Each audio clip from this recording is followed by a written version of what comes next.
আবাস যোজনার টাকা তোলা, ফেরিঘাটের টাকা তছরূপ, একাধিক নারীর সঙ্গে জড়িত দলীয় নেতা, একাধিক দুর্নীতির অভিযোগ তুলে তৃণমূলের অঞ্চল সভাপতির অপসারণের দাবিতে হাড়োয়া থানার গোপালপুর 2 নম্বর অঞ্চলে পোস্টার পড়ল। পোস্টারে নিচে লেখা রয়েছে তৃণমূল কংগ্রেস কর্মীবৃন্দ। এই ঘটনায় এলাকায় চাঞ্চল্য ছড়িয়ে পড়েছে। বুধবার রাতের অন্ধকারে গোপালপুর 2 নম্বর অঞ্চলের আমতা, খাটরা, পুকুরিয়া সহ বিভিন্ন এলাকায় একাধিক পোস্টার মারে কেউ বা কারা। নিচে লেখা রয়েছে তৃণমূল কংগ্রেস কর্মীবৃন্দ। পোস্টারে লেখা আবাসের টাকা তোলাবাজ অঞ্চল সভাপতির অপসারণ চাই, ফেরিঘাটের টাকা তছরূপের বাকবুল তুমি হিসেব দাও, মদ্যপ একাধিক নারীর সঙ্গে জড়িত অঞ্চল সভাপতির অবিলম্বে অপসারণ চাই।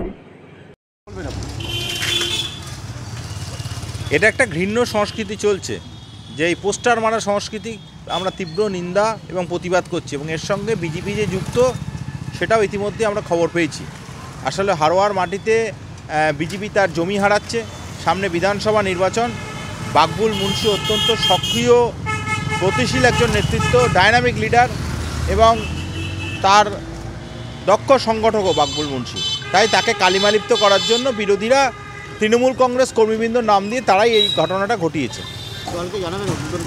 ঊর্ধ্বতন নেতৃত্ব সবই জানেন, এবং বাকবুল মুন্সি অত্যন্ত সক্রিয় লড়াকু যুবক।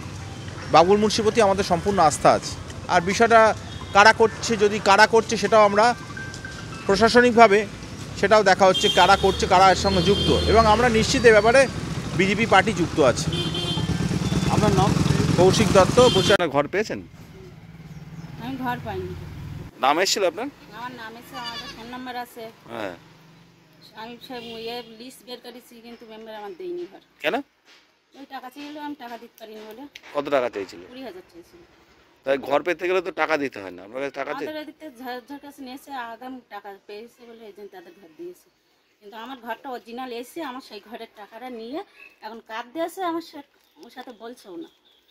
আপনি কি টাকা দিতে পারেননি বলে আপনি ঘর পাননি? তাই পাইনি। আমি এখন যদি দিতে পারতাম তাহলে আমার ঘরটা আমার দিয়ে দিত। আপনার ঘরের অবস্থা কেমন? আমার ঘর, আমার আমফানে ঝরে আমার বাচ্চা একটা ছোট মেয়ে ছিল, সেই মেয়েটা চাপা পড়ল, তাই আমি সেই ঘরেই রয়েছি এখন। তারপর তো আবার ঠিক করে কে টাকাটা চেয়েছিল কি আপনার কাছে? মেম্বার চেয়েছি। কি নাম, কি মেম্বারের? সাধারণ মেম্বার। আপনার বুথের মেম্বার? হ্যাঁ, আমার দিদি মেম্বার। কি বলেছিল? বলো বৌমা এরকম তোমার টাকা দিতে হবে, যদি পারো তাহলে তোমার ঘর দেবো, আর নাকি পারবো না। কত টাকা? 20,000। আপনি টাকা দেননি? না, আমি মোটেই দিতে পারিনি। আমি গরিব মানুষ, আমার তো ভ্যান চিলকেই খাই, আমি মাটির জন দিয়ে খাই, তাহলে আমি দেবো কি? আমি দুটো বাচ্চা রয়েছে আমার, সে বাচ্চারা হাত দেবো না, আমি ওই নম্বরে দেবো টাকা গুছকে।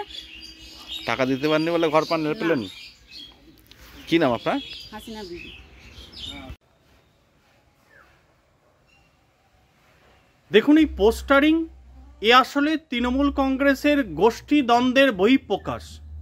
গোটা রাজ্যের মতো বসিরহাট লোকসভার প্রতিটি বিধানসভাতে তৃণমূল কংগ্রেস গোষ্ঠী সংঘর্ষে অনবরত জড়িয়ে রয়েছে। এ আসলে তৃণমূল নেতাদের ভাগ বাটোয়ারার লড়াই। এই পোস্টারিংয়ে লেখা প্রতিটি কথার উত্তর দিতে পারবেন যে ব্যক্তির বিরুদ্ধে পোস্টারিং হয়েছে, তার বিরুদ্ধে যদি তদন্ত করা যায়। কিন্তু পুলিশ প্রশাসন তৃণমূল কংগ্রেসের ভয়ে ভীত হয়ে রয়েছে, তাই এই আদতে কিছুই হবে না।